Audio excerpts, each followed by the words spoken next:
कोई अगर आपसे कह दे कि रुद्राक्ष पहनने वाला तुलसी नहीं पहन सकता, कोई आपसे कह दे कि तुलसी पहनने वाला रुद्राक्ष नहीं पहन सकता, समझ लेना केवल आपको पागल बना रहा है। हमारा शास्त्र कहता है, हमारा शास्त्र वर्णन करता है, अगर शास्त्र का अध्ययन करें, शिव महापुराण पढ़े, स्कंद पुराण पढ़े, लिंग पुराण पढ़े, नर्मदा पुराण पढ़े, कूर्म पुराण पढ़े, विष्णु पुराण पढ़े, अग्नि पुराण पढ़े, पद्म पुराण पढ़े, ब्रह्म वैवर्त पुराण पढ़े, नारद पुराण पढ़े, देवी भागवत पढ़े, एक एक पुराण में आपको उसका वर्णन मिलेगा कि हम भगवान की नारायण की तुलसी भी अपने गले में धारण कर सकते हैं और भगवान शंकर का रुद्राक्ष भी हम अपने गले में धारण कर सकते हैं। दोनों कृतार्थ कर देते हैं, दोनों कृतार्थ। डबल इंजन की सरकार,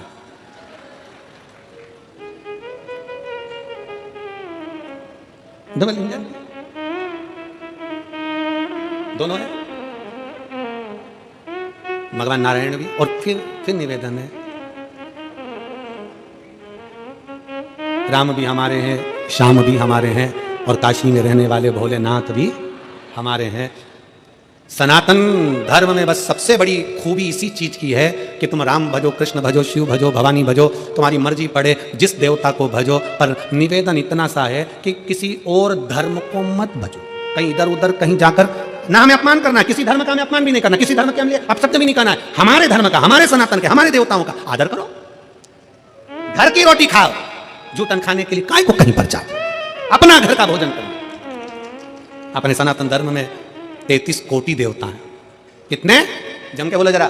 33 कोटि देवता हैं। बफेट लगा हुआ है, बफेट। जो तुम्हारी रुचि का हो उसको ग्रहण कर लो, जो तुम्हें अच्छा लगे। राम, कृष्ण, शिव, भवानी, दुर्गा आदि आदि देवताओं का जो भजन आ जाए, जो भजन आपसे बन जाए वो स्वीकार करो। शिव जी की कथा कथी है, भगवान शंकर की कथा कथी है।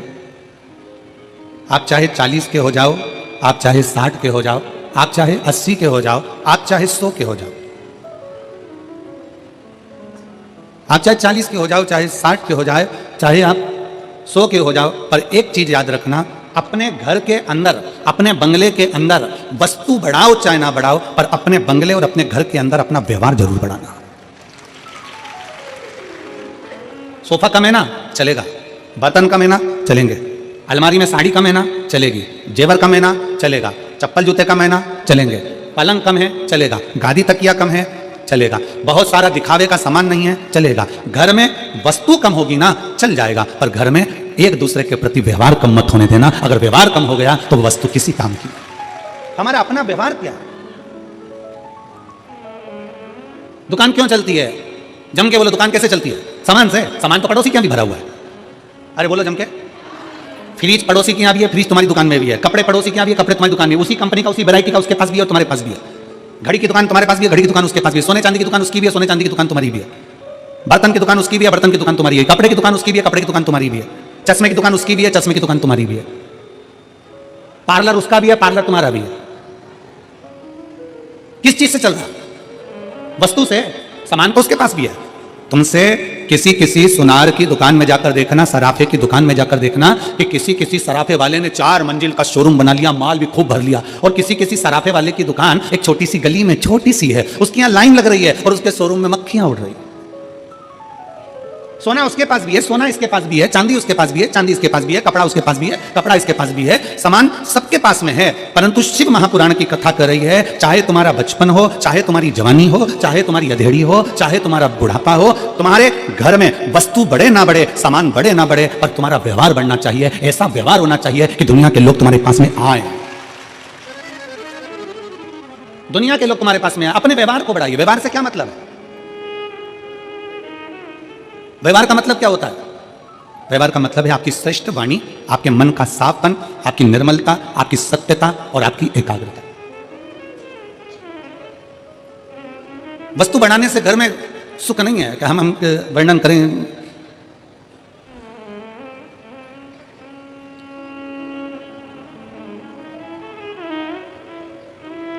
अभी हम इस कथा के पहले 3 दिन के लिए दुबई की कथा करने के लिए गए थे।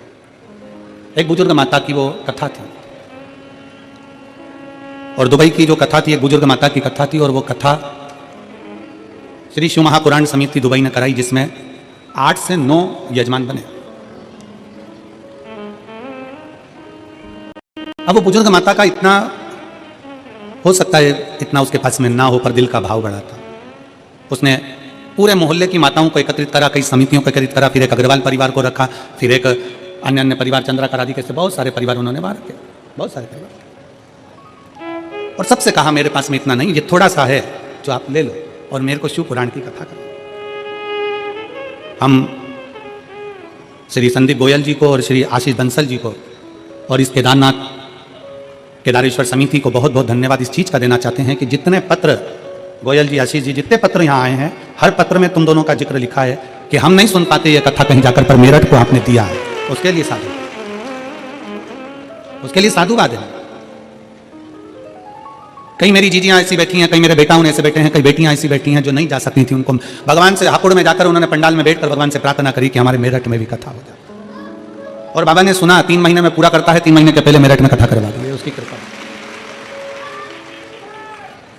ये उसकी उदारता, ये उसकी कृपा, ये उसकी करुणा है।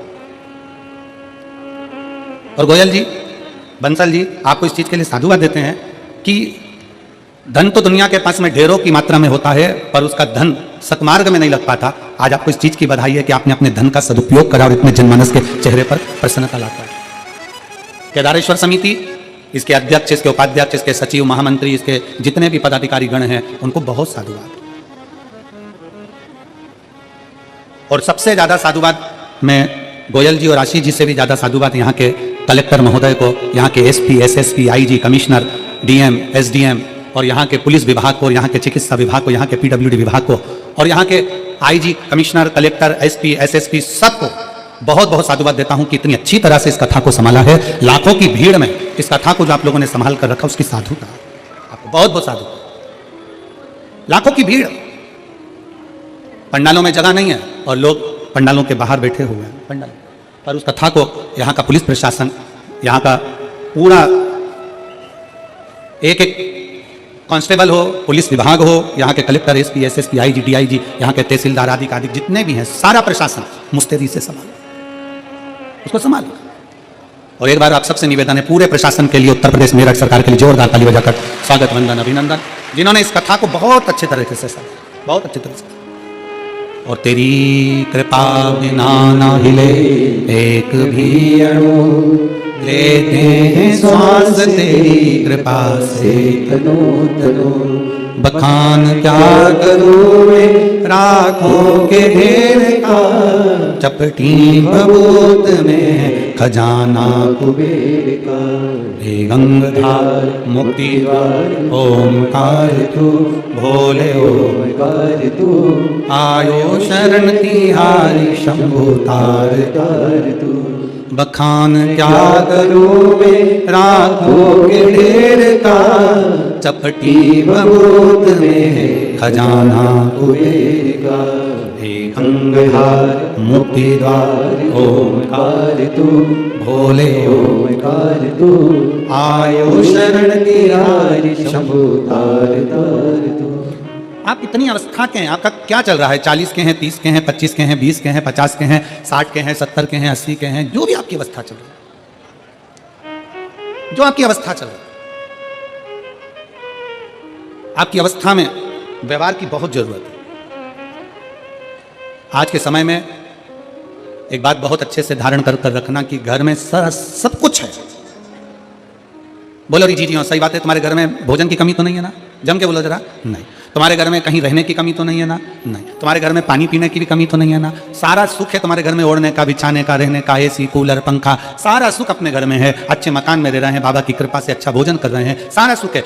परिवार भी अच्छा है, पति भी अच्छा है, पत्नी भी अच्छी है, बहू भी अच्छी है, बेटा भी अच्छा है, पोता पोती भी अच्छे हैं, नाती पंती भी अच्छे हैं, सास ससुर भी अच्छे हैं, और मायके में माता पिता सब अच्छे हैं, मेरे भाई मेरे बंधु सब अच्छे हैं, सब अच्छे हैं। बस घर में कोई कमी नहीं है, घर में किसी वस्तु की कमी नहीं है, घर में कोई सामान की कमी नहीं है, पर घरों में एक चीज की कमी हो गई, आपस के व्यवहार की कमी हो गई। हमारे आपस का व्यवहार ठीक नहीं हो पाया, हम व्यवहार से दूर होते चले गए। और शिव पुराण कहती है अपने व्यवहार को प्रबल बनाना है। शंकर की कथा देखिए, व्यवहार के बल पर शंकर भगवान के सामने 33 कोटि देवताओं ने मिलकर विष का कटोरा भेज दिया था मेरे शिव जी के सम्मुख में। विष का कटोरा मेरे बाबा के सामने एक विष का कटोरा आ गया, शंकर जी के सम्मुख में विष का कटोरा। कितना सोचने वाला विषय है, जरा ध्यान दीजिएगा, बहुत सावधानी से कथा सुनिए। जिस कथा के लिए आप लोग आए हैं ना, इस कथा को बड़े दिल से श्रवण करिए। कल एक पत्र था, वो पत्र कोई विमला दीदी हैं, उन्होंने लिखा है कि गुरुजी हम जब कथा सुनने के लिए बैठते हैं तो कहीं किताब बेचने वाले आ जाते हैं, कहीं कुरकुरा बेचने वाले आ जाते हैं, कहीं फूली बेचने वाले आ जाते हैं। गुरुजी हम हरिद्वार से रोज केवल कथा सुनने के लिए, रुड़की कहीं से, रुड़की हरिद्वार के पास में सर, रुड़की से हम कथा सुनने के लिए रोज आते हैं प्रतिदिन। हमारा 1000-2000 रुपये रोज का खर्च होता है, पर उसके बीच में भी ये लोग इतना सामान, किताब बेचने वाले, कहीं सामान बेचने वाले आते रहते हैं, तो हमारी कथा चूक जाती है और हम बड़ी आस से कथा सुनने के लिए। मेरा आप सबसे निवेदन है, जितने किताब बेचने वाले हों, जितने सामान बेचने वाले हों, आपसे भी निवेदन है, जितने लोग बैठे हुए कथा में, अगर कोई बेचने वाला आए, उसका हाथ पकड़कर उसको बाहर निकाल कर कहना भैया कथा सुनने थे, रोड पे जाके बेचो, पर कथा श्रवण करना। जितने दिल से सुन सकते हो, जितनी ये झोली तुम भर सकते हो, उतना बटोर लो इसको। जितना दिल लगा सकते हो बाबा से, उतना दिल लगा लो, जितना लगा सकते। कहीं किस्मत होगी आपकी और हमारी, कहीं सौभाग्य होगा आपका और हमारा, जो आप और हम इस कथा को श्रवण करने के लिए बैठे हैं।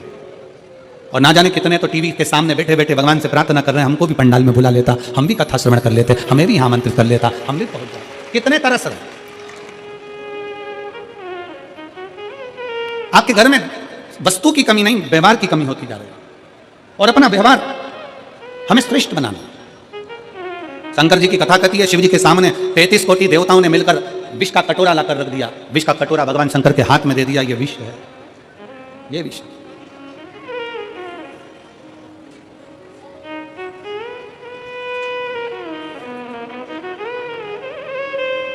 और सबसे पहले जब विष शंकर जी के पास में आया तो पास में नंदी बैठे हुए थे।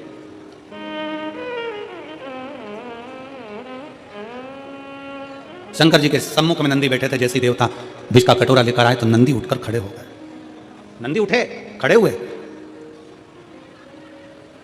और नंदी ने पूछा ये क्या है, इसमें, इस पात्र में क्या है, इस पात्र में है क्या? आप सबको मालूम होगा, आप सबके स्मरण में होगा कि शंकर भगवान को जब धतूरा चढ़ाया जाता है, धतूरा देखा है आप लोगों ने? जम के बोलो जरा, देखा है? तो कांटे कांटे होते हैं। शंकर भगवान को जब भी धतूरा चढ़ाया जाता है, शिव जी को जब भी धतूरा दिया जाता है, तो धतूरा चढ़ाते समय नंदीकेश्वर शिव का नाम लिया जाता है। बेलपत्री आप चढ़ा रहे हैं, आप जो भी जप करें, स्मरण करें, वो आपके ऊपर है। आप चावल चढ़ा रहे हैं, वो आपके ऊपर निर्भर है। फूल चढ़ा रहे हैं, वो आपके ऊपर निर्भर है। पर जब हम भगवान शंकर का अभिषेक कर रहे हैं, पूजन कर रहे हैं, शिव मंदिर में जा रहे हैं, आपको कहीं से धतूरा मिल गया, कोई कामना है आपकी, धतूरा भी कई बार कामनाओं से चढ़ाया जाता है। तो धतूरा जब हम चढ़ा रहे हैं, शंकर को समर्पित कर रहे हैं, तो नंदीकेश्वर भगवान का नाम लेकर, नंदीकेश्वर शिव का नाम लेकर चढ़ाए, मतलब नंदी की आज्ञा लेकर कि हम ये धतूरा शंकर भगवान को दे रहे हैं। और हमारा विश्वास कहता है कि नंदी, हमारी जो दुख है, हमारी जो समस्या है, हमारी जो तकलीफ है, जब मैं धतूरा बाबा को चढ़ाऊंगी, नंदी क्लियर से आज्ञा लेकर चढ़ा रही हूं, जिससे ये धतूरा मैं जब शंकर को चढ़ाऊंगी तो नंदी मेरे दुख को मिटाने के लिए तो भोले बाबा को अपनी पीठ पर बिठाकर मेरे दरवाजे तक लेकर आएगा। इसलिए तेरी साक्षी में चढ़ा रही हूं, ये धतूरा मैं तेरी साक्षी में चढ़ा रही हूं, ये धतूरा मैं तेरी साक्षी में दे रही हूं, ये मैं तेरे विश्वास पर, तेरे भरोसे पर दे रही हूं। एक पत्र है, मैं रीतु त्रिवेदी,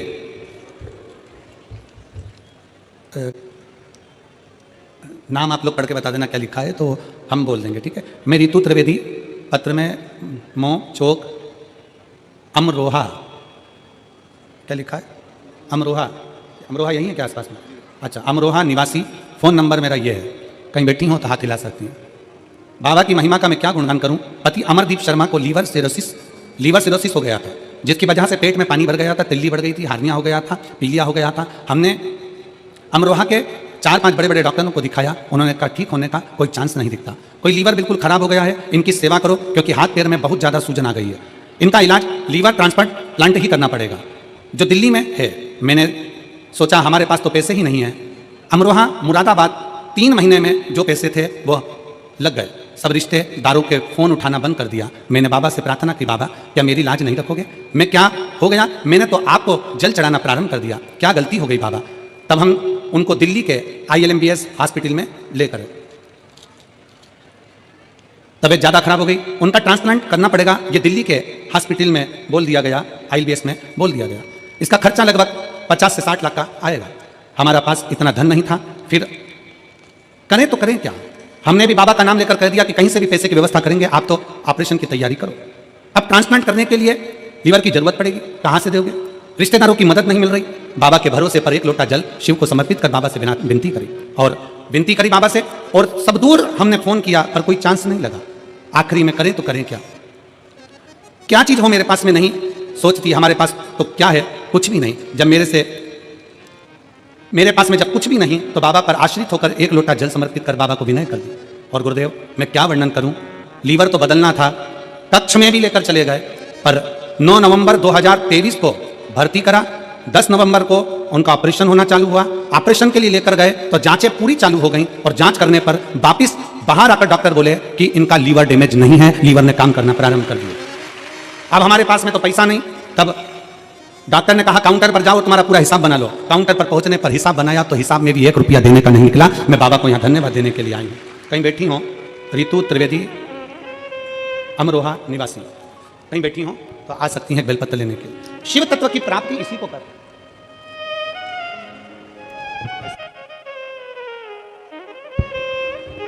शिव तत्व की प्राप्ति इसी को कहते हैं, भगवान शंकर की उदारता इसी को कहते हैं। शिव जी के पास में, भगवान शंकर के पास में विष का कटोरा पहुंचा, विष का कटोरा।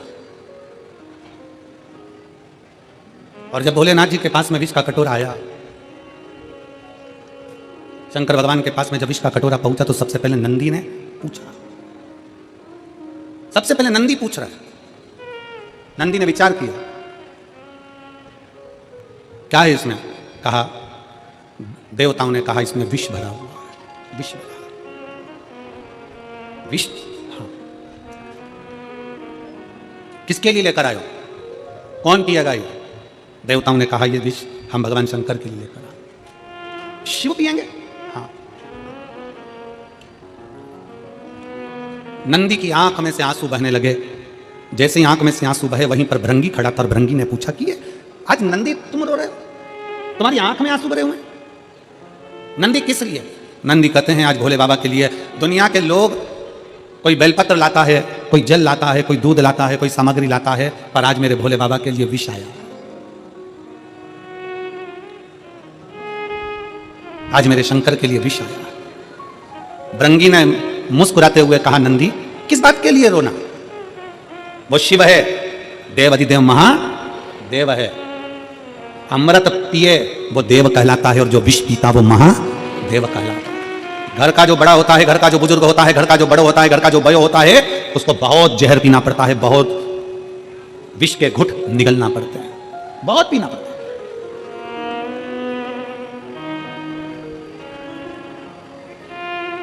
दुख झेलना पड़ता है। घर का बड़ा जो होता है ना, घर का जो बुजुर्ग होता है, मेरा सभी माताओं से निवेदन है, मेरे घर के बुजुर्गों से निवेदन है, मेरे सम्मुख में बैठे हुए माता पिताओं से निवेदन है कि एक बात अपने भीतर उतार लो।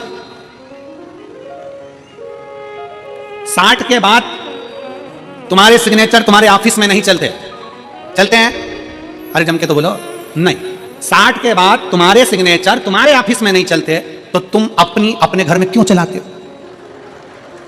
60 के बाद अपने भीतर एक बात अंदर उतार के रखो कि 60 के बाद मुझे ऐसे रहना है जैसे अपने घर में एक बच्चा रहता है, सबसे व्यवहार बनाकर, सबसे प्रेम रखकर, किसी को टोकना नहीं है, किसी को अपशब्द कहना नहीं है, किसी को ताने देना नहीं है, अपनी चिड़चिड़ प्रवृत्ति, अपने भीतर का क्रोध, अपने भीतर का चिड़चिड़पन मुझे आज कथा के पंडाल में छोड़ देना है और घर जाऊंगी तो ऐसी जाऊंगी जैसे निर्मल हृदय से जाते हैं। अपने क्रोध को घर पर छोड़ दो, अपने क्रोध को पंडाल में छोड़ दो, अपने भीतर की जो चिड़चिड़ प्रवृत्ति है, जो अहंकार है, जो क्रोध है, जो हमारे भीतर का क्रोध समाया हुआ है वो फेंक दे। और हम क्या करते हैं? हम ये विचार में रहते हैं बहू को कुछ नहीं आता, बेटों को कुछ नहीं आता, बेटी को कुछ नहीं आता, दामाद को कुछ नहीं आता, छोटे भाई को कुछ नहीं आता, छोटी दुल्हन को कुछ नहीं आता, इसको कुछ नहीं आता, उसको कुछ नहीं आता, बस केवल अपने को। ना 60 की अवस्था के बाद में ये विचार करना है कि हमको थोड़ा सा संभाल कर अपनी जिंदगी को जीना है, खूब अच्छे से रहो, एक से बढ़कर एक साड़ी पहनो, एक से बढ़कर एक सूट पहनो। 60 के बाद में तुम खूब अच्छे कपड़े पहनो, मना नहीं करेंगे, खूब अच्छे जेवर पहनो, आभूषण पहनो, रत्न माणिक मोती पहनो, अच्छा खाओ पियो, एंजॉय करो। पर इतना याद रखो कि 60 की अवस्था के बाद में अपनी वाणी पर थोड़ा सा संयम रखो, अपने व्यवहार को प्रबल बनाओ, अपनी वाणी को प्रबल बनाओ, मिठासता से परिपूर्ण बनाओ, मिठासता से। आज के जमाने में सबसे बड़ी बीमारी एक ही है, वो है शुगर की बीमारी। कौन सी बीमारी? जम के बोलो जरा, शुगर की बीमारी। पहले के समय में मेरी बुजुर्ग माताएं बैठी हैं यहां पर, जितनी बुजुर्ग माताएं हैं उनसे पूछना कि पहले के समय में शुगर होती थी क्या? जम के बोलो जरा। नहीं, पहले के समय में चाय इतनी मीठी पीते थे कि होठ चिपक जाते थे, और चाय पी के सो जाते थे तो चींटी चिपक जाती थी। बोलो सही है कि गलत है? और इतनी सी चाय पीते थे क्या? हाफ कप पीते थे क्या? नहीं।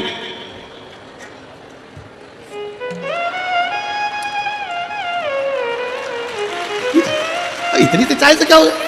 तुम सोचो, जरा विचार करो कि इतनी सी चाय पीते थे? नहीं, दूध पिए इतना गिलास भर के, लोटा भर कर, मक्खन खाए ढेर सारा, खूब मीठा मीठा लड्डू पेड़ा, भोजन करे तो मीठा होना जरूरी है, उठे तो मीठा होना जरूरी है, चाय ढेर सारी लोटा भर के पीना, सुबह दोपहर शाम 3 4, और कहीं पे भी चले जाए फिर चाय आन दो, फिर मीठा आन दो, तो ये तो अपने चलता रहता। तो शुगर की बीमारी थी क्या? नहीं।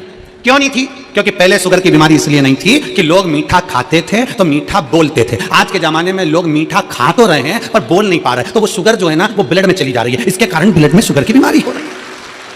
इसका लेवल बराबर करना है तो मीठा खाओ और मीठा बोलो। मीठा बोलोगे तो शुगर का लेवल बराबर चलता रहेगा, ना हाई ना कम ना लो ना हाई। शुगर के लेवल को बराबर रखना है तो मीठा खाओ, मना नहीं है, पर जीवान से मीठा निकालते रहो, इतना मीठा निकालो। फिर वही वाली बात आ गई, प्रेम से वो सब मिलबो मैं नहीं सुनिया पहाड़ों माँ वैष्णव रानी वो जग कल्याणी। तो अब यही मिठास अपने परिवार में भी हमको देना है। बहुत मीठा बोलकर, इतना मीठा बोलकर, जब बोलो तुम्हारे मुख से ऐसा लगना चाहिए कि मिठास जो तुमने खाई है, खीर जो तुमने खाया, तिल्ली का लड्डू जो तुमने खाया है, मैसूर पाक जो तुमने खाया है, काजू कतली, वो तुम्हारी जिह्वा से झलकना चाहिए कि मैंने इतना मीठा बोला। मिठास बोलो तो सही, एक बार प्रेम से बोलकर देखना, ए जी, और पक्का इतना प्रेम से बोलोगी तो वो खसक लो जी, वरना 500 गया जी। मिठास परिपूर्ण होना, मिठास परिपूर्ण।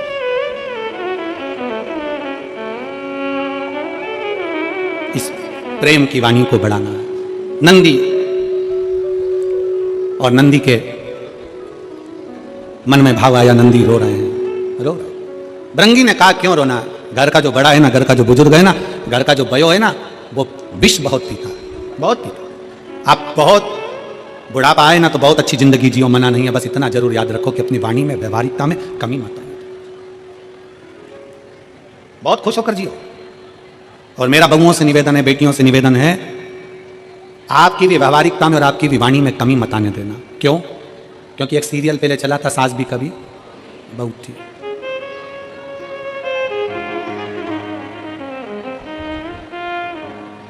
उसका एक लाइन बड़ी सुंदर थी, आप लोगों ने स्मरण करी होगी। उस सीरियल की एक लाइन हमेशा गुनगुनाने में आती थी, आप लोगों ने स्मरण करा होगा। क्या तूने पाया है, क्या तूने खोया है, क्या तेरा लाभ है, क्या हानि, क्योंकि यहीं से बैकुंठ को जाना है। शिव शंकर एक ठिकाना है, कर ले भोले का भजन, क्योंकि यहीं से बैकुंठ को जाना है। शिव शंकर एक ठिकाना है। अंतिम बिंदु है आकर शंकर की शरणागत। बच्चा हो ना, उसको भी मीठा बोलना सिखाओ। बड़ा हो तो वो भी मीठा बोलना सीखे, बुजुर्ग हो वो भी मीठा बोलना सीखे।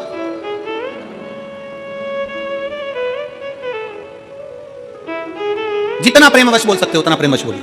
शिव कथा कर रही है, सम्मुख में विष का कटोरा, देवता लेकर खड़े हैं। विष पिलाने के लिए देवता जो विष पिलाने आए हैं तो शंकर भगवान का गुणगान कर रहे हैं, शिव की स्तुति कर रहे हैं, गुणगान कर रहे हैं।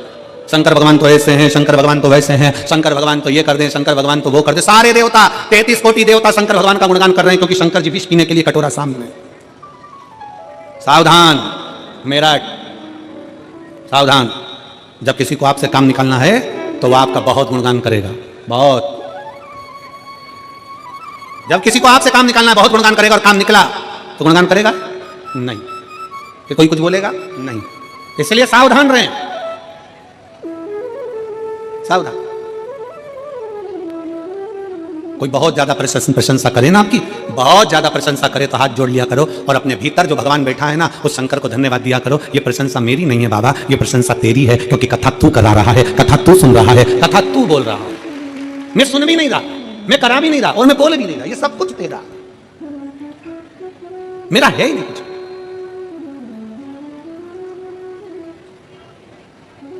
शिव जी की प्रशंसा हो रही थी, बहुत प्रशंसा,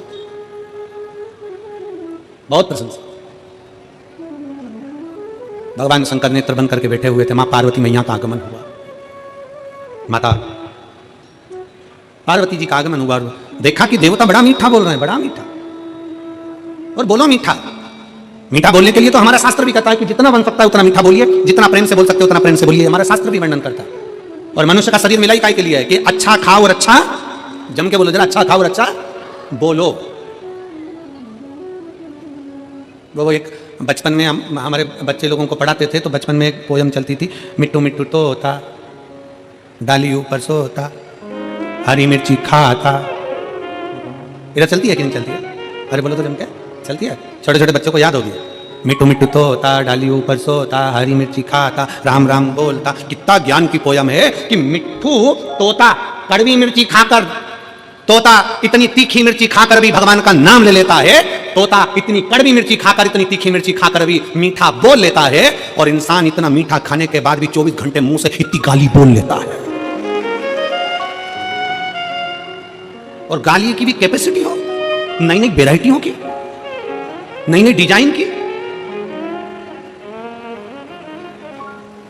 कितना सुंदर है। एक पक्षी भी हमको सीख दे रहा है कि पक्षी अगर कड़वी चीज खा रहा है, पक्षी अगर तीखी चीज खा रहा है तो भी मीठा बोल रहा है। तो ये तो हम मनुष्य हैं, हम मानव में वो विद्वत्ता होना चाहिए, हम मनुष्य में वो विद्वत्ता होना चाहिए, हम मानव में वो प्रेम और वो विद्वत्ता प्रबल होना चाहिए कि हम कितना मीठा बोले, हमारी मिठास क्या हो, हमारे शब्दों की वाणी का प्रभाव क्या हो, हम मीठी वाणी कैसे बोल सकते हैं, हमारे भीतर के शब्द कैसे होना चाहिए। अपनी शब्दों की मिठासता का स्मरण रखें। शंकर भगवान के सम्मुख में एक कटोरा विष का आ गया, विष का। शिव जी के सम्मुख में एक विष का कटोरा आया, और शंकर भगवान की साक्षी में जब विष का कटोरा आया, सम्मुख में जब विष का कटोरा पहुंचा, शंकर भगवान प्रसन्न थे, पर मां जगत जननी जगदम्बा दुर्गा भवानी की आंखों में जल था। मां जगत जननी के नेत्रों में जल भरा हुआ था, मां जगदम्बा के नेत्रों में जल भरा हुआ था, मां की आंखों में जल। और माता की आंख में जब जल भरा हुआ था, नेत्रों में जब जल भरा हुआ था, फिर पूछा नंदी ने, मां, नंदी पूछ रहा, ए मां, आप आंसुड़ा क्यों ढलका रही हो मां? आपके नेत्रों में जल क्यों है? किस लिए? आप क्यों रो रही हो मां? पार्वती जी कहती हैं कि शंकर भोले हैं, मैं अपने पति को जानती हूं, उनका एक नाम भव है, भव। शिव जी का एक नाम भव है, और भव का मतलब है कि दुनिया में किसी को दुखी नहीं देख सकते वो। अगर आप तकलीफ में हो और शंकर को पुकार रहे हो, शंकर को एक लोटा जल चढ़ा रहे हो, तो शंकर भगवान को आना ही पड़ेगा, कोई उनको रोक नहीं सकता, शिव आते ही हैं। एक पत्र है,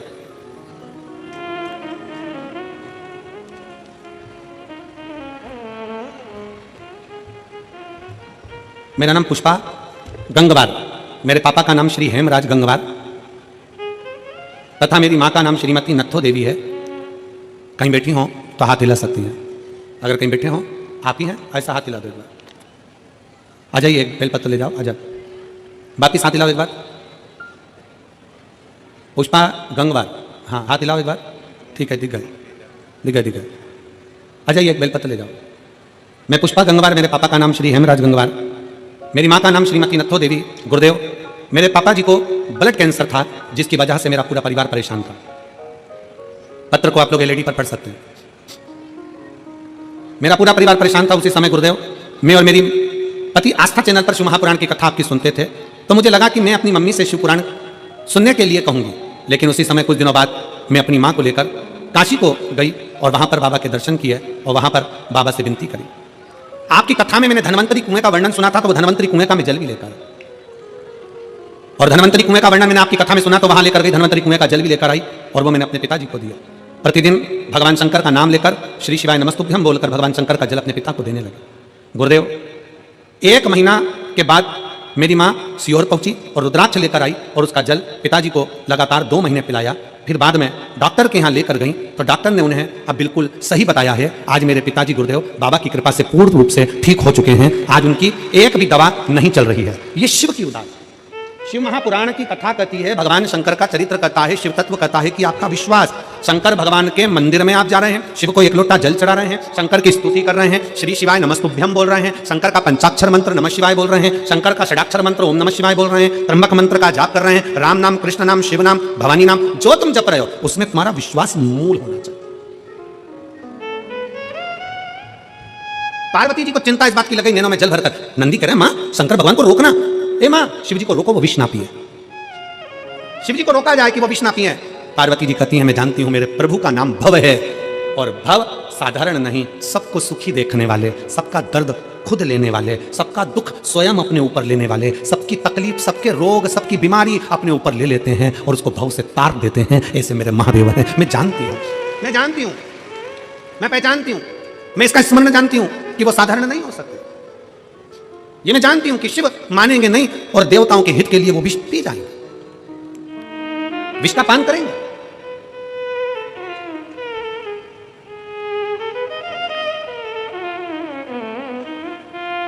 मेरी जीजियों, मेरे जीजाओं, मेरी माताओं, मेरे भाई बेटियों बेटाओं, आप लोग कथा में आए हो ना, कितना किसका दुख है, किसकी कितनी तकलीफ है, आप खुद जानते हो। हमें मालूम नहीं है, हम कोई अंतर्यामी मंत्रयामी नहीं है, और ना तुम्हारा हम भूत जानते हैं, ना तुम्हारा हम वर्तमान जानते हैं, और ना हम तुम्हारा भविष्य जानते हैं। हमें हमारा ही नहीं मालूम तो हम तुम्हारा क्या खाक बताएं?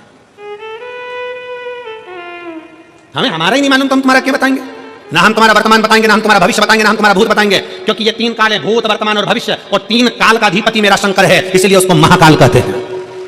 इस तीन काल का अधिपति मेरा शंकर है, इसलिए त्रिकालदर्शी, तीन काल का दर्शी, तीन काल को जानने वाला उसको महाकाल कहते हैं। हम आपका ना भूत जानते हैं, ना वर्तमान जानते हैं, ना भविष्य जानते हैं, इसलिए आपसे हाथ जोड़कर निवेदन है, हमारे चक्कर में मत पड़ना, पर इतना याद रखना, उस महाकाल के चक्कर में पड़ जाना, तीनों काल क्लियर हो जाएंगे। तीनों काल क्लियर। भूत गया वो जाने दो, जो वर्तमान है उस वर्तमान को श्रेष्ठ बना सकता है मेरा महाकाल राजा, आपके भविष्य को सुधार सकता है मेरा महाकाल राजा, और आपके जीवन में खुशियां ला सकता है त्रिकालदर्शी, तीन काल का दर्शी, तीन काल को देखने वाला, तीनों काल को साधने वाला, तीनों कालों के संयमित रखने वाला केवल एक है, और वो काल अधिपति महाकाल, वो शंकर, वो भृदानी, वो त्रिकालदर्शी, वो कैलाशी, वो अविनाशी, वो शिव है, वो शंकर। आ जाओ।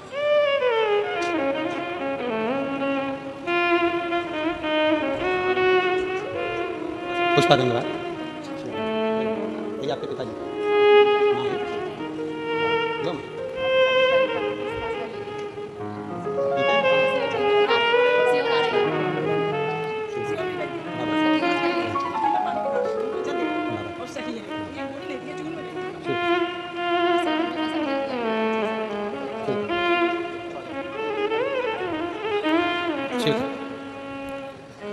दीदी कह रही हैं जब से सीहोर से आई हूँ, रुद्राक्ष का जल दे रही हूँ, डॉक्टर ने भी गोलियां देना बंद कर दिया और कह दिया बिल्कुल आराम है, एक भी गोली की जरूरत नहीं है, कैंसर से मुक्त है। ये शिव तत्व है, ये शंकर।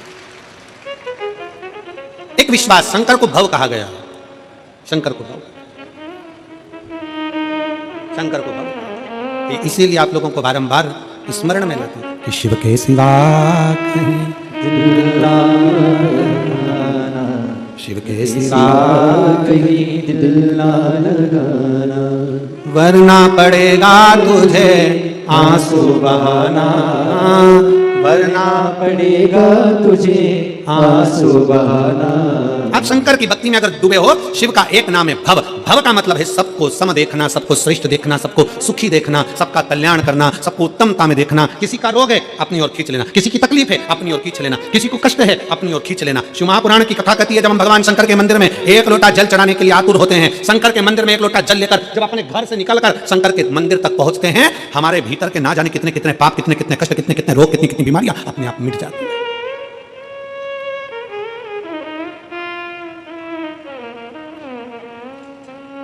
कितना सुंदर एक प्रसंग आता है,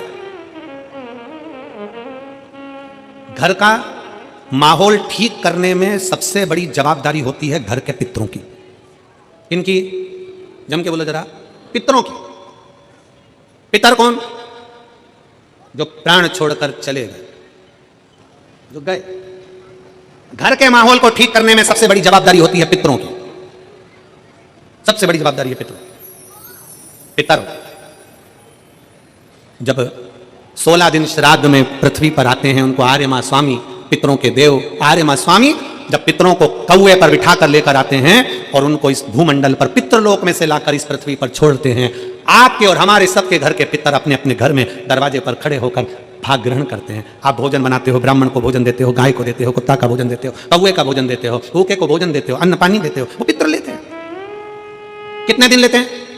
जम के बोलो जरा, 16 दिन पितरों ने तुमसे अन्न भाग लिया, पानी लिया, भोजन लिया, धूप लिया, ध्यान लिया। 16 दिन तक पितरों ने धारण करा। पितर 16वें दिन यहां से जाने लगते हैं। जब पितर जाते हैं, उस समय पर जाते हुए पितरों के सामने आर्यमा स्वामी खड़े होते हैं, पितरों के देवता, और कहते हैं पितरों तुम्हें 16 दिन तुमने इनके घर का भाग ग्रहण करा है, 16 दिन तक तुमने इनके घर का खाया है, तो तुम इनको वर्ष भर सुखी रहने का वर देकर जाइए, वर्ष भर सुखी रहने का वर देकर जाइए, इनका घर का माहौल ठीक कर जाइए, इनके घर की अशांति मिटा कर जाइए, इनके घर में सुख समृद्धि देकर जाइए। ये आर्यमा स्वामी कहते, पितरों के देवता कहते हैं।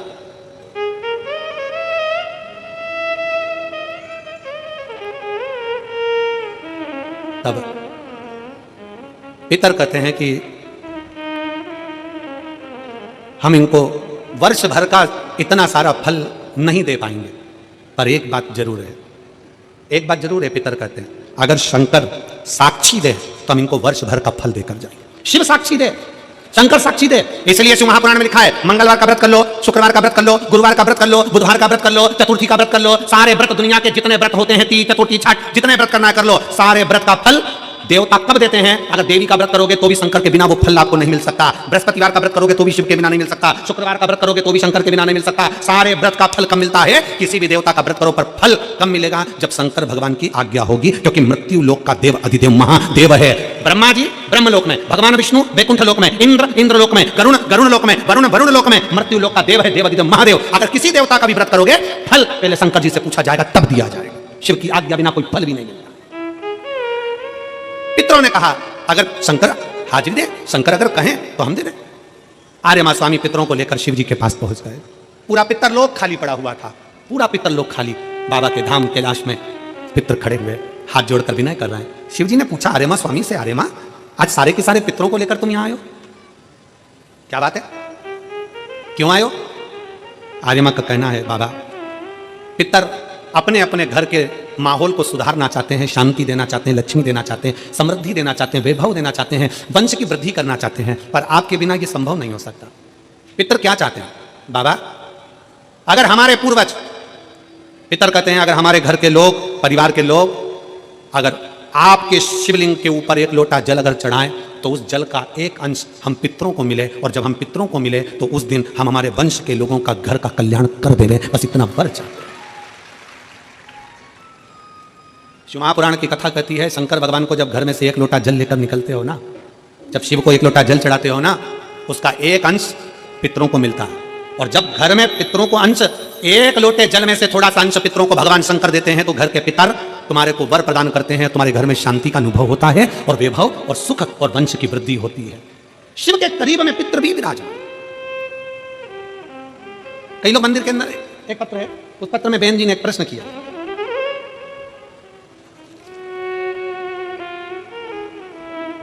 मैं संदीप जी गोयल जी को और आशीष जी बंसल जी को धन्यवाद देती हूँ। बहन जी लिख रही है कुसुम राजमाला पत्नी कमल राजपाल बी ब्लॉक शास्त्री नगर मेरठ की रहने वाली है। तो उन्होंने लिखा है कि मैं संदीप जी गोयल जी को, आशीष जी बंसल जी को दिल से धन्यवाद देती हूँ जिन्होंने इस मेरठ की धरा पर शिव महापुराण की कथा का आयोजन करवाया। गुरु जी मेरा एक प्रश्न है, हम पंडाल में बैठे हुए हैं, धन्यवाद, कहीं बैठी हो तो हाथ हिलाना। कुसुम राजपाल पत्नी कमल राजपाल बी ब्लॉक शास्त्री नगर मेरठ की रहने वाली है, मोबाइल नंबर ही है, कहीं बैठी हो तो आप ही हैं, श्री शिवान आ जाओ, एक बेलपत्र ले जाओ, जाइए। मेरा प्रश्न है गुरुजी, कथा के पंडाल में बैठकर कथा सुन रहे हैं, आपसे एक प्रश्न कर रहे हैं, कोई गलती हो तो क्षमा करिएगा। गुरुदेव प्रश्न यह है कि हमने सुना है कि हरि और हर अर्थात विष्णु और महादेव दोनों एक है, क्या यह सत्य है?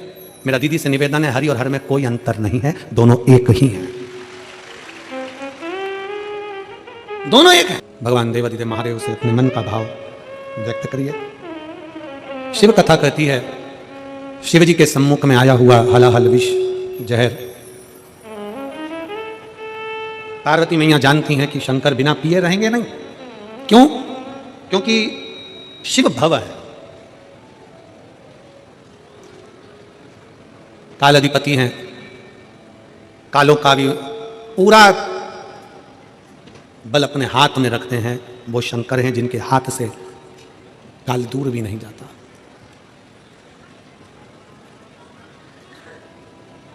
शिव ओघड़ी है, ओघड़दानी है। ओघड़दानी का मतलब मालूम है ना आप लोगों को? ओघड़नाथ का मतलब मालूम है? ओघड़दानी का, ओघड़नाथ का क्या मतलब होता है? व्यक्ति को ऊर्जा प्रदान करना, उसके दुख को हर लेना, और उसको कहने की जरूरत ना पड़े, बोलने की जरूरत ना पड़े, जिस भाव से वो मेरे पास आया है कुछ ना मांगे तो भी जो दिल में सोच कर आया है वो उसको प्रदान कर देना, वो ओघड़नाथ है। बोलो गणनाथ भगवान की। हर हर महादेव।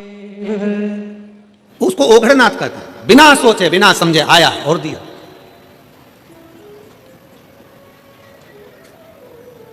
जो मांगा वो उसे प्रदान कर दिया होता है। एक बच्चा अपने पापा से बोला, पापा पापा ओ पापा।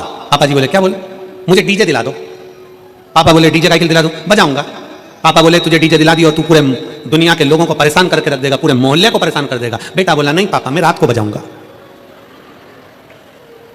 जब सब सो जाएंगे तब डीजे बजाऊंगा। वो ओघड़नाथ है। मेरा शंभू, मेरा त्रिकालदर्शी, मेरा शिव, मेरा शंकर सदा देने वाला। पार्वती मैया जानती थी, क्योंकि पार्वती को साधारण नहीं है। पार्वती, हमारे यहां एक पति की पत्नी को धर्म पत्नी कहते हैं। कभी तुमने सुना धर्म पति? सुना किसी ने? नहीं। पत्नी को कहते हैं धर्म पत्नी। धर्म पत्नी का मतलब क्या है? जो पति को धर्म के पथ के ऊपर लेकर जाए, सतमार्ग में लेकर जाए, कथा में लेकर जाए, सत्संग में लेकर जाए, वो धर्म पत्नी है। अब पत्नी को धर्म पत्नी कह सकते हो, क्या साले को धर्मशाला कहोगे? ये समझने वाला विषय। भाई वो साला है तो उसको धर्म लगाकर बोलोगे धर्मशाला? नहीं बोल सकते, कह नहीं सकते। पर केवल एक पत्नी ऐसी है जिसको धर्म पत्नी कहा जाता है, क्योंकि वो खुद के लिए नहीं जीती। एक मां, एक स्त्री, एक बहन, एक बेटी, एक नारी, एक बहू, एक सास, जितनी बैठी हैं यहां पर मेरी जीजियां, जो स्त्रियां यहां पर बैठी हैं, जो नारियां यहां बैठी हैं, जो माताएं कथा श्रवण कर रही हैं, इन सब का जीवन देखिए, ये अपने लिए नहीं जीती। अगर व्रत भी करती है तो पति की लंबी उम्र के लिए, बच्चों की उन्नति के लिए करती है। अपना घर छोड़कर, अपने बाबुल का, अपने पिता का घर छोड़कर ससुराल में चली जाती है, और ससुराल में भी आधा इधर आधा उधर सोचती है, मेरा ये भी घर है, मेरा वो भी घर है। परंतु मायके में रहती है तो लोग कहते हैं तू पराई है, और ससुराल में पहुंच जाती है तो लोग कह देते हैं पराई घर से आई।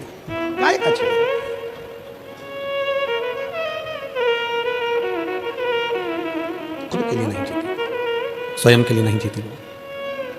पूरा जीवन उसने अपने परिवार को दिया है, पूरे परिवार, पूरा जीवन दिया।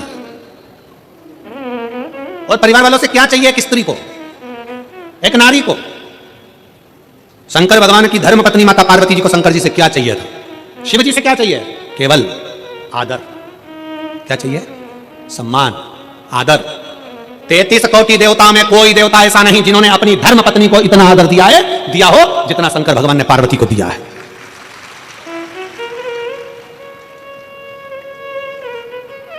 कौन से देवता जिनकी पत्नी चली गई और वो रोए हो? कौन से देवता जिनकी पत्नी चली गई और तांडव मचा दिया हो? कौन से देवता जिनकी पत्नी चली गई और कंधे पर डालकर अपनी पत्नी के शव को भी तांडव मचाकर रख दिया हो? कितना प्रेम करते थे शंकर सती से कि कंधे पर शव डालकर उसका तांडव मचाकर रख दिया, और अपनी पत्नी को ऐसे समाप्त नहीं होने दिया। शक्तिपीठ के रूप में आज भी भारत में विद्यमान कर रख दिया। क्या चाहिए स्त्री को? स्त्री तुम्हारे लिए जीती है, काम तुम्हारे लिए करती है, पूरा घर तुम्हारे लिए संभालती है, बच्चों को बड़ा तुम्हारे लिए करती है, परिवार को संजो कर चलती है। एक नारी को चाहिए क्या? केवल एक पुरुष के द्वारा, चाहे पति हो, पिता हो, जेठ हो, देवर हो, बेटा हो, चाहे घर का नाती पंती हो, चाहे जमाई हो, चाहे दामाद हो, एक स्त्री को केवल सम्मान चाहिए, आदर चाहिए, आदर की वाणी चाहिए, सम्मान के शब्द चाहिए, उसे और कुछ नहीं चाहिए। सम्मान।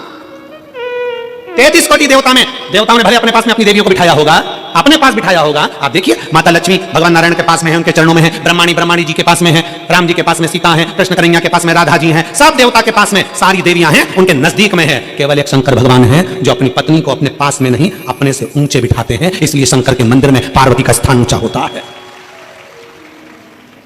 शिवजी से ऊंचा पार्वती का स्थान है। उज्जैन चले जाओ, महाकाल बाबा जमीन पर विराजमान है और पार्वती मैया ऊंचे स्थान पर। सोमनाथ चले जाओ, माता पार्वती ऊंचे स्थान पर बैठी हैं। आप ओमकारेश्वर चले जाओ, माता पार्वती ऊंचे स्थान पर बैठी हैं। शंकर भगवान के मंदिर में पार्वती मैया का स्थान ऊंचा है, क्योंकि शंकर भगवान अपनी पार्वती को ऊंचे स्थान पर रखते हैं, आदर देते हैं, सम्मान देते हैं। और जिस घर में नारी का सम्मान होता है उस घर में कभी बरकत की कमी नहीं होती। इसलिए पार्वती मैया को शंकर भगवान ने सम्मान दिया तो उनके घर में रिद्धि भी आई, उनके घर में सिद्धि भी आई और उनके घर में बुद्धि भी आई। अगर जहां नारी का सम्मान होता है वहां रिद्धि, सिद्धि, बुद्धि तीनों आती है। आज के जमाने में अगर कोई नारी से पूछा जाए क्या चाहिए? केवल सम्मान। अच्छे से तो बोलो जी, प्रेम से तो बोलो। शादी में जा रहे हैं, गाड़ी लेकर भुड़भुड़ करते जा रहे हैं, चले जा रहे हैं, खाना खा के बस निकले ही थे और जो माचिस लगी, और किस बात के लिए? थोड़ी सी कोई बात होगी उसके पीछे चिढ़कर जवाब दे दिया। चिढ़कर किसने? पति ने गुस्से में आकर चिढ़कर अरे शादी में जा रहे हो अच्छे से व्यवहार कर जाओ, नहीं जाना है तो बिल्कुल मत जाओ, कहीं घूमने जा रहे हो तो अच्छे व्यवहार से जाओ। मालूम पड़े पति ऐसा चल रहा, पत्नी उधर चल रही, बेटा उधर चल रहा, तो क्यों आए घूमने, क्यों गए शादी में? व्यवहारिकता, प्रेम। अभी कथा कह रही थी वस्तु और व्यवहार में सबसे ज्यादा जरूरी है, जम के बोलो, व्यवहार। तुम भले उसको चांदी की थाली में रोटी मत खिलाओ, पर चांदी जैसे बोल तो बोलो रे, सम्मान के शब्द तो बोलो रे, इज्जत के वाणी तो बोलो। व्यवहारिकता खत्म।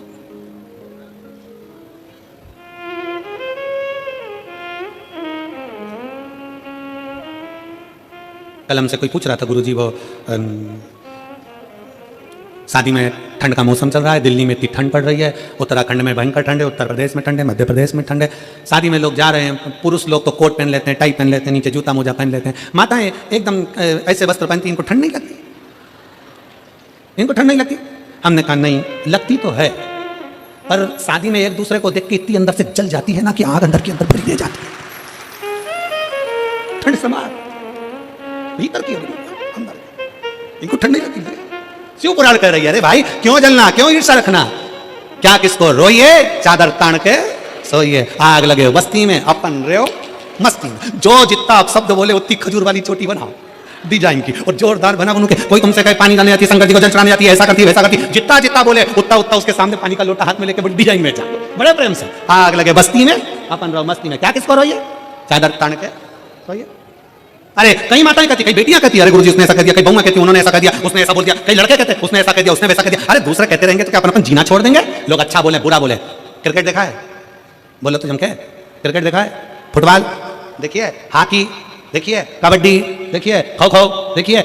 मैदान में क्रिकेट हो रहा है, मैदान में फुटबॉल खेली जा रही है, मैदान में हॉकी खेली जा रही है, पूरा ग्राउंड खचाखच भरा है, सब चिल्ला रहे हैं, और क्रिकेट वाला अपना बैट अपना बॉल चला रहा है। उसको मालूम है ये चिल्लाते रहेंगे और मुझे अपना कर्म करना है, इसलिए मुझे आगे बढ़ना है। दुनिया चिल्लाती रहेगी, अपशब्द करती रहेगी, ताने देते रहेंगे, गालियां देते रहेंगे, लोग चिढ़ते रहेंगे, आपस में बीच बीच में कुड़ते रहेंगे, पर अपने को अपना छक्का और चौका लगाते रहना और आगे बढ़ते रहना।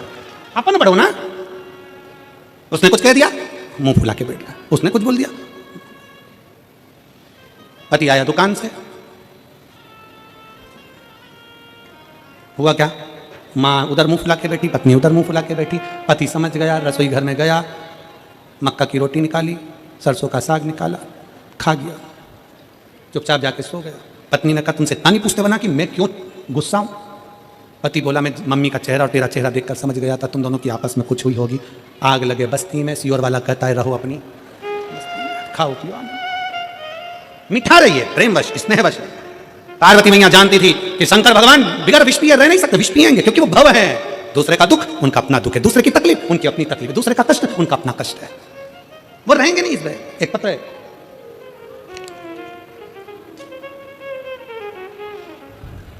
मैं वीना वर्मा, निवासी मेरठ, शारदा रोड, मेरा नाम वीना वर्मा है, कहीं बैठी हो वीना वर्मा जी, निवासी मेरठ शारदा रोड की रहने वाली हूँ, कहीं बैठी हो आप ही हैं?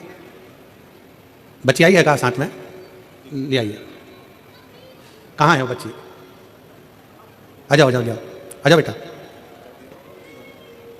एक बार हाथ हिला दो बेटी, आप भी वहीं से, श्री शिवाय नमस्तुभ्यं।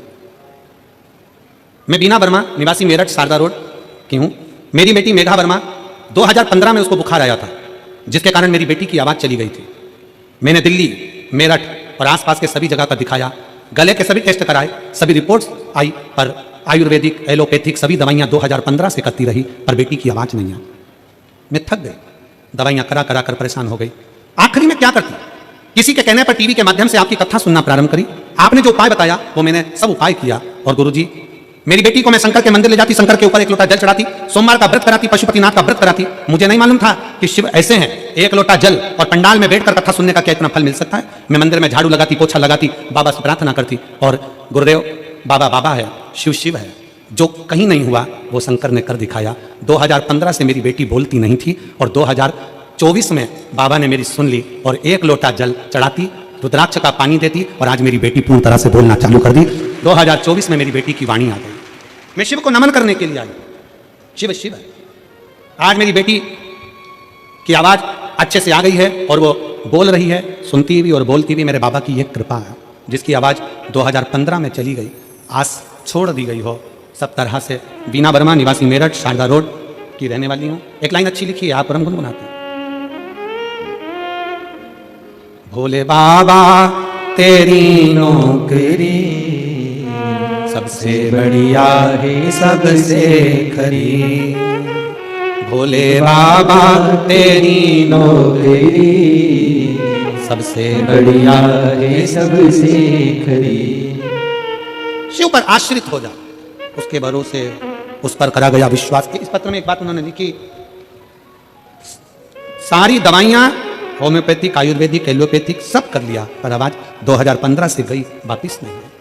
सब किया, आखिरी में उसके आश्रित हो गए। उसके मंदिर में झाड़ू लगा ली, पोछा लगाना चालू कर दिया, सेवा करी, लोटा भर जल चढ़ाना प्रारंभ करा, शिव की चढ़ी हुई बेलपत्र को पाना प्रारंभ करा, शंकर की चढ़ी। विश्वास, आपकी भक्ति, आपका भरोसा, आपकी दृढ़ता। एक पत्र और है, बड़ा सुंदर पत्र लिखा किसी ने, डमरू है। मेरा नाम रेखा त्यागी है, गांव कालंद, जिला मेरठ की निवासी हूं। कहीं बैठी हो तो हाथ हिला सकती हैं। मेरा नाम रेखा त्यागी है, गांव कालंद, जिला मेरठ की निवासी हूं। एक लोटे जल का मैं क्या वर्णन करूं गुरुदेव। मेरा बेटा मणिकांत 5 साल से सरकारी नौकरी की तैयारी कर रहा था, लेकिन आप ही हैं, आ जाओ, एक बेलपत्र ले जाना, आ जाइए, आ जाओ। 5 साल से सरकारी नौकरी की तैयारी कर रहा था, पर लेकिन बार बार वह कुछ नंबरों से रह जाता था। बहुत थक चुका था।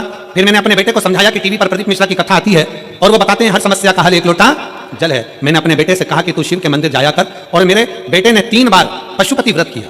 और गुरुदेव बाबा की कृपा का मैं क्या गुणगान करूं। आज मेरे बेटे का सिलेक्शन मिनिस्ट्री ऑफिस में क्लर्क पत्र पर हो गया है। मैं बाबा को यहां प्रणाम करने के लिए आई हूं।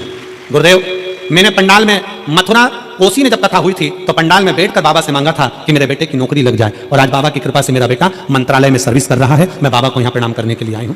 कहीं बैठी हो तो आ सकते हैं। लाइन अच्छी लिखी है, अरे लुटा दिया भंडार काशी वाले ने, कर दिया माला माल काशी वाले ने, जो जैसी भावना लाया वो वैसा ही फल पाया, नहीं खाली उसे लौटाया वो मन ही मन हर्षाया, और कर दिया माला माल काशी वाले, लुटा दिया भंडार काशी वाले ने, कर दिया माला माल काशी वाले ने, लुटा दिया भंडार काशी वाले ने, लुटा दिया।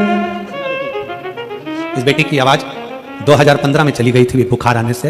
15 के बाद से ये बोल नहीं पाई। अब रो मत, अब तो अच्छी बोलने लगी ना बेटा। श्री शिवाय नमस्ते, गॉडलेस गॉडलेस ला।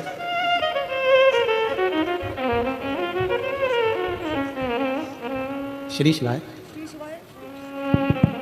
श्री शिवाय नमस्ते। रोते नहीं, खुश हो, रोना नहीं। अब बाबा ने आवाज दे दी ना, बस रोते नहीं।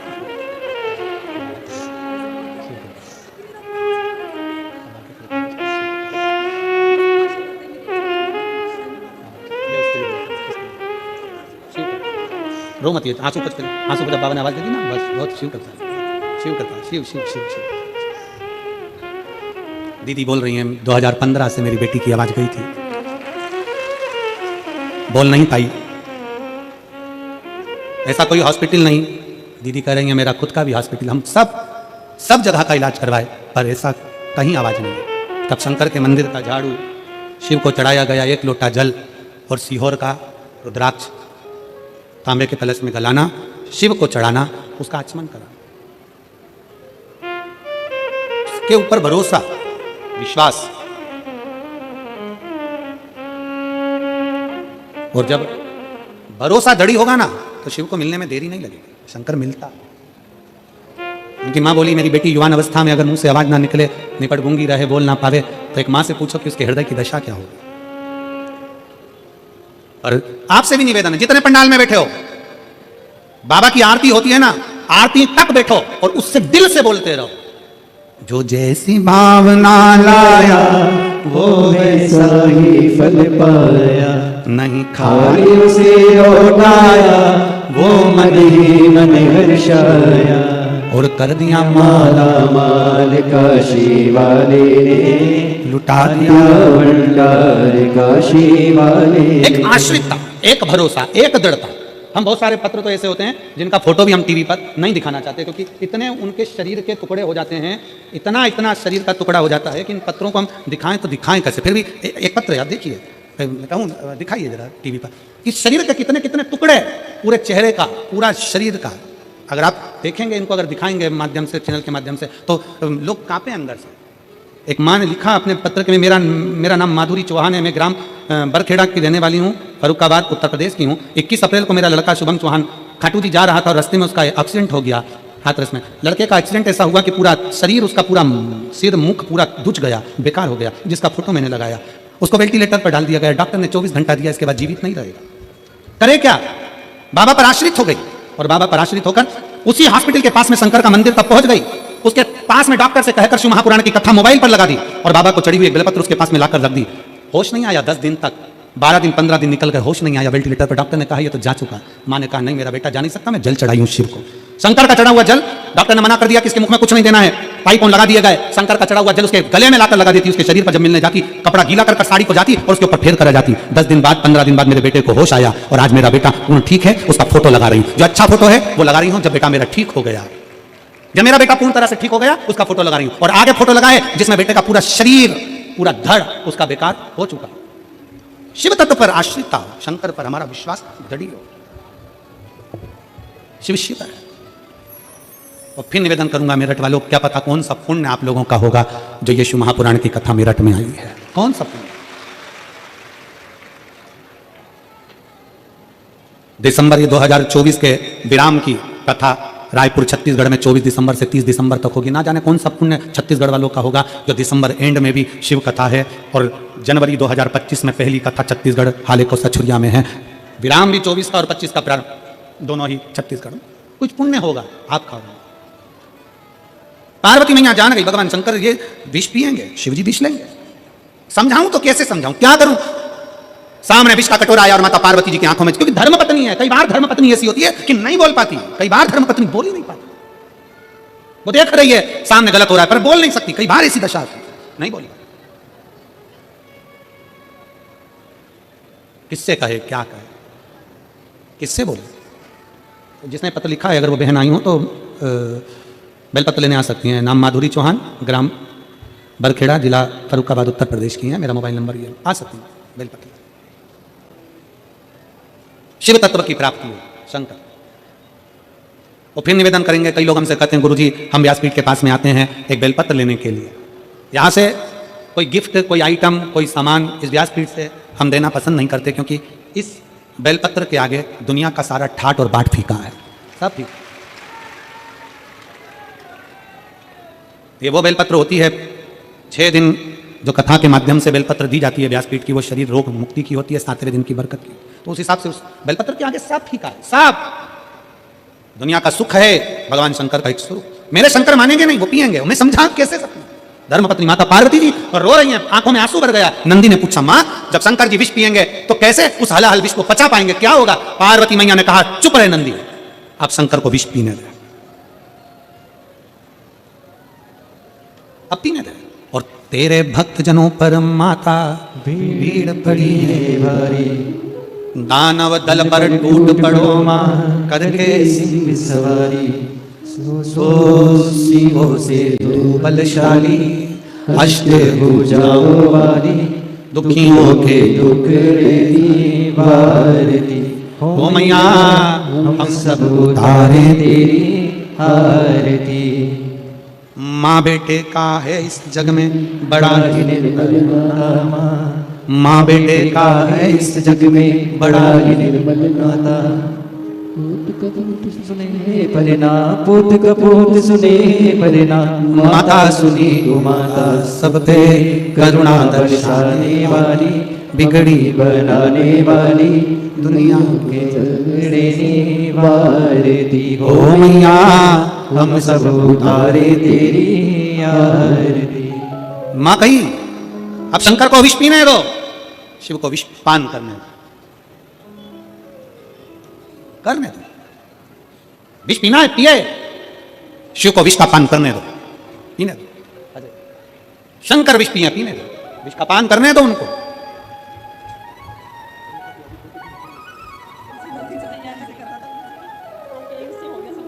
आपका डमरू बहुत बड़ा आया हो।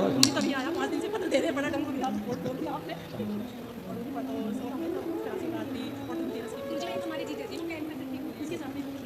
मैं देखूंगा। ये लड़की बारी खड़ी है अभी भेज रहे हैं जी मैं बुलाऊंगा इसको, अभी भेज रहे हैं जी खाली है पढ़ूंगा। शंभु शंभु शंभु शंभु शिव तत्व हो। पार्वती जी कह रही हैं पीने दो, भगवान शंकर को विष पीने दो।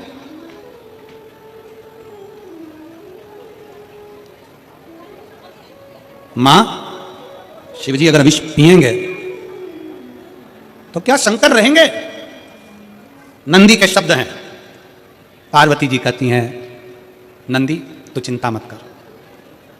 एक स्त्री, एक नारी, भारत की भूमि की नारी एक ऐसी नारी होती है जो काल से भी पति को छुड़ाकर लेकर आ जाती है, वो स्त्री भारत भूमि की होती है।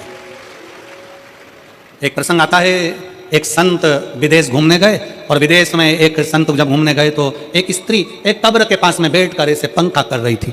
कब्र के पास बैठकर पंखा कर रही थी तो संत ने पूछ लिया कि तुम ये क्या कर रही हो? तो किसी ने कहा कि पति मर गया, हवा कर रही है, पति मर गया। भारत के संत को लगा कि हमारे यहाँ की नारी से बड़ी नारी है विदेश की नारी, जो पति मर गया कब्र के अंदर सो रहा है तो भी पंखा कर रही है, इससे बड़ी सातित्ववान कौन होगी? तो संत ने पूछा तुम ये पंखा क्यों कर रही हो? तो वो स्त्री बोली हमारे देश का नियम है जब तक पति की कब्र सूख नहीं जाती तब तक हम दूसरी शादी नहीं कर सकते, इसलिए सुखा रही, हवा कर करके सुखा। संत जान गए भारत की नारी के आगे सब नारियां फीकी हैं, क्योंकि भारत माँ है, सभ्यता और संस्कृति की देने वाली है। बोल भारत माता की जय। ये सभ्यता और संस्कृति की देने वाली है। ये भारत की भूमि साधारण है। हर चंदन है इस देश की माटी, तपोभूमि हर ग्राम है, हर बाला देवी की प्रतिमा बच्चा बच्चा राम है। जिसके सैनिक समर भूमि पर गाया करते गीता है, उसी माटी के हल्के नीचे खेली करती सीता है। ये वो माटी है, ये वो भूमि है जहां पर भारत की माताएं अपने पति के लिए जोहर कर जाती हैं। ये सहज भूमि है नहीं।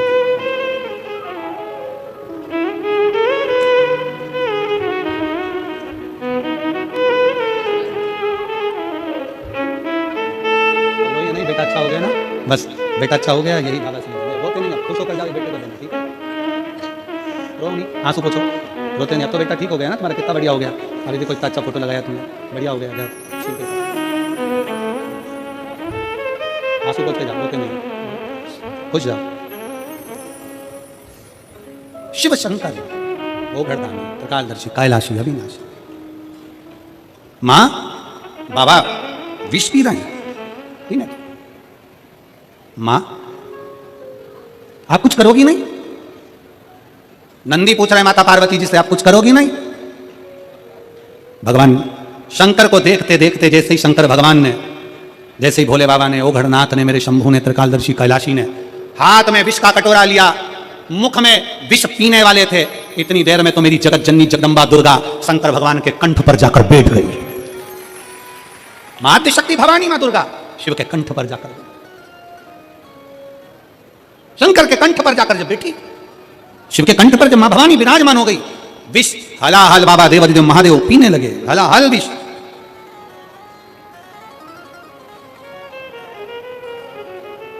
और कर्पूर घोरम करुणावतारम संसार सारम भुजगेन्द्रहारम सदा वसंतम हृदयारविंदे भवं भवानी सहितं नमामि। भगवान शंकर के कंठ पर मां भवानी, मां जगत जननी दुर्गा विराजमान हो गई।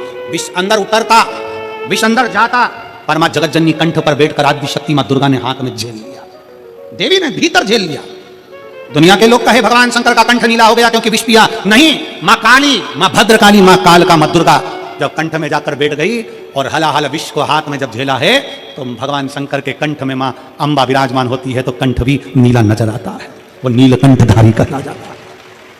नीलकंठ स्वयं शिव विराजे हैं, स्वयं शंकर ओगड़दानी शिव विराजमान, कंठ में माता पार्वती जी विराजमान हो गए। हलाहल विष अंदर पहुंचे नहीं, गले में कंठ पर झेल लिया, कंठ पर झेला है मां, कंठ में जाकर विराजमान होकर हलाहल विष को झेल रही हैं, कंठ के अंदर विराजमान होकर झेल रही हैं। समय आया। भगवान शंकर की देवताओं ने स्तुति करी, बहुत बहुत भाव से कहा कि नमामि शमीशान निर्वाण रूपम विभुम व्यापकम ब्रह्म वेद स्वरूपम। माता पार्वती को देखकर कंठ पर मां विराजमान है, शंकर जी का बड़ा सुंदर स्वरूप है। और से देखकर मां सारे देवता मिलकर स्तुति करने लगे, गजब है प्रभु, भगवान देवता अमृत का पान कर रहे हैं और देवाधिदेव महादेव विष पीकर भी महादेव बन जाते हैं। जो अमृत पिए वो देव और जो विष पिए वो महादेव। विष पीने वाला देवाधिदेव महादेव। आगे वर्णन आया, माता पार्वती मैया स्नान करने के लिए गई और शरीर पर जो उपटन लगा था उस उपटन से एक पुतले का निर्माण किया। उपटन से एक पुतले का निर्माण करते हैं। उस पुतले का निर्माण कर कर उस पुतले में सखियों के कहने पर माता पार्वती जी ने प्राण दे दिया। उसका नाम विनायक हुआ। दरवाजे पर उसको रोका गया। मां अंदर स्नान कर रही है, किसी को भीतर प्रवेश ना दिया जाए, विनायक से कहा गया। ठीक है मां। और भगवान विनायक दरवाजे पर बैठ गए। भगवान शंकर का आगमन हुआ। जैसे ही शिव जी का आगमन हुआ, आगमन होते से ही विनायक ने उनको रोक दिया। हे बाबा, कहाँ जा रहे हो? रोका। शंकर भगवान को क्रोध आया, उन्होंने त्रिशूल निकालकर विनायक का सिर काट दिया। विनायक का जब सिर कटा, पार्वती माँ के गोद में जाकर गिरा। पार्वती मैया को क्रोध आया, मैं ब्रह्मांड को तोड़ दूंगी बाबा, मेरा पुत्र जीवित होना चाहिए। गणों को आज्ञा दे दी। और चकित भय सुन के कैलाशी, करूं जीवित में अविनाशी। गणों से यूं बोले वाणी, शीघ्र ही लाओ कोई प्राणी। जिसे भी पैदा तुम पाओ, मनुष्य या पशु हो ले आओ।